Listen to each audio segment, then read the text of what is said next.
जय भीम, जय संविधान। सूरज की कहानी सिर्फ एक कहानी ही नहीं, बल्कि उस दलित लड़के की कहानी है जो भेदभाव के बीच भी रहकर सपने देखता है। सूरज की कहानी आज आपको मैं बताने वाला हूँ, जो जन्म से ही उसके सर पर एक बोझ था, वो है छुआछूत का, दलित होने का बोझ था उसके ऊपर। तो मैं आपको चलिए कहानी के रूप में बताता हूँ। पसंद आए तो लाइक, सब्सक्राइब और शेयर करना ना भूलें। मध्य भारत के एक छोटे से गांव में जन्म हुआ सूरज का, जिसका नाम सूरज रखा गया। नाम तो सूरज था, लेकिन जिंदगी अंधेरे से भरी हुई। उसका परिवार एक दलित परिवार से बिलोंग करता था। गांव के किनारे बस्ती थी, उसका एक घर था। पेट में आधा खाना मिलता था, खाने के लिए उनके पास खाना नहीं था। जब वो बड़ा हो गया, थोड़ी बड़ा हो गया, तो स्कूल जब जाने लगा, तो उसको जब वो पहली बार स्कूल गया तो पहले दिन ही उसको स्कूल के बाहर बैठा दिया गया और उसके साथ इतना छुआछूत किया गया और छोटे बच्चे के साथ कि उसके स्कूल में बच्चे उसको पानी पीने भी नहीं देते थे। जब वो स्कूल से वापस आता है तो घर में चुपचाप एक जगह बैठ जाता है। उसकी माँ बोलती है, सूरज बेटा क्या हुआ स्कूल में? सूरज बड़ा ही सुंदर सा जवाब देता है अपनी माँ को, माँ हम अलग क्यों हैं? माँ उसका जवाब सुनकर माँ की आंखों में आंसू आ जाते हैं, लेकिन माँ ने बड़ा ही अच्छा जवाब दिया, बोला बेटा हम अलग नहीं, मजबूत हैं। सूरज को अपने अंदर एक अपमान की आग जली। सूरज का मजाक स्कूल में कई बार उड़ाया गया। उसको नाम लेकर नहीं, जाति का नाम लेकर ही उसका मजाक उड़ाया गया। एक दिन मंडे मील में उसको लाइन के पीछे कर दिया गया।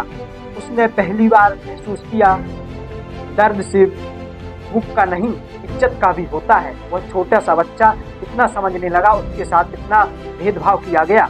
उस दिन उसने मन में ठान लिया कि मैं इतना पढ़ूंगा कि लोग मुझे मेरे नाम से पहचानेंगे, जाति से नहीं। लेकिन उसके घर के हालात खराब थे।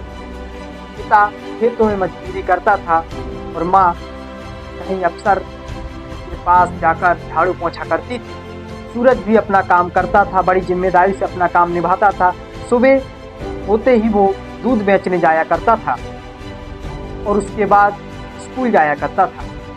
शाम को ईंटों भट्टों में भी काम करता था। वो छोटा सा नन्हा सा बालक, उसने इतने स्ट्रगल के बाद 12वीं पास अच्छे नंबरों से कर ली।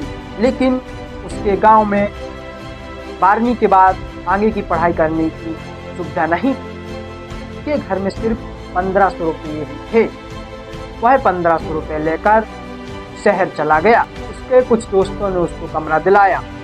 छोटा सा कमरा, 3 लोग रहते थे। दिन में मजदूरी और रात में पढ़ाई करता था वो छोटा सा बालक। कई बार कमरे के लिए पैसे भी नहीं दे पाता था, इस कमरे में वो रहता था। कई बार सिर्फ पानी पीकर ही सोना पड़ता था, गरीबी इतनी थी। एक दिन सूरज को कॉलेज में एक लड़के ने ताना मारा, आरक्षण से आया है ना। उसने बड़ी समझदारी से अपना सिर नीचा कर लिया, लेकिन दिल में आग जली। उसने मन में बोला, आरक्षण नहीं, मुझे मेरी मेहनत यहाँ तक लाई। पहली प्रतियोगिता उसने परीक्षा दी, वो असफल रही। दूसरी परीक्षा में भी सिलेक्शन नहीं हुआ। उसका कॉन्फिडेंस लेवल लो होता गया और फिर उसने आगे की सोचा। रिश्तेदार ताने मारने लगे, इतना पढ़कर क्या करेगा। वो अंदर से अब उठ चुका था। एक दिन छत में बैठकर